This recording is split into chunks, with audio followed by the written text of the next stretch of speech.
Sebab tidak ada seorang pun yang dapat dibenarkan di hadapan Allah oleh karena melakukan hukum Taurat.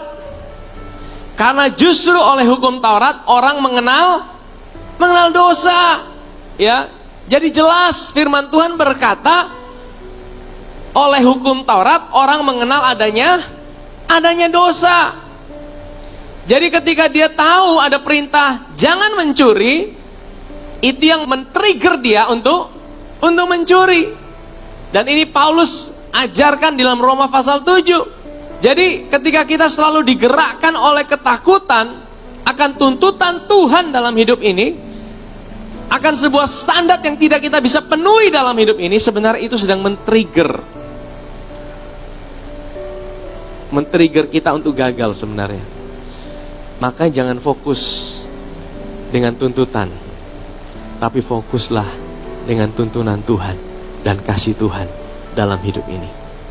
Kalau dalam hidup kekristenanmu engkau selalu fokus, apalagi ya Tuhan yang masih kurang dalam hidupku, yang Tuhan masih belum puas, apalagi Tuhan yang buat aku bisa melakukan sesuatu, buat Tuhan bisa senang. Kalau engkau berkata bahwa ada sesuatu yang harus engkau kerjakan yang bisa membuat Tuhan puas dalam hidupmu, artinya engkau merasa bahwa hari ini Tuhan belum puas sama hidupmu. Dan kalau engkau digerakkan oleh itu, engkau digerakkan oleh ketakutan, sebenarnya tanpa sadar engkau sedang menaruh dirimu di bawah kutub hukum Taurat. Ingat saudara, dan itu akan membuat engkau selalu ada dalam kegagalan dan kegagalan, karena hukum Taurat itu membuat kita mengenal dosa. Ya, kalau tidak ada perintah jangan mengingini, kita tidak tahu kalau mengingini itu adalah sesuatu yang salah. Betul? Kalau tidak ada lampu merah yang bilang lampu merah itu tidak boleh dilanggar, kita tidak tahu kalau kita langgar itu sebagai sebuah pelanggaran.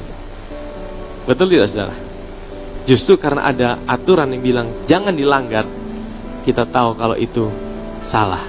Sebenarnya prosedur Tuhan itu seperti itu saudara. Sebenarnya waktu mereka makan pohon pengetahuan, itu memberikan mereka pengetahuan tentang baik dan jahat. Oh, mereka tahu, oh ini salah, oh ini benar, ini salah, ini benar.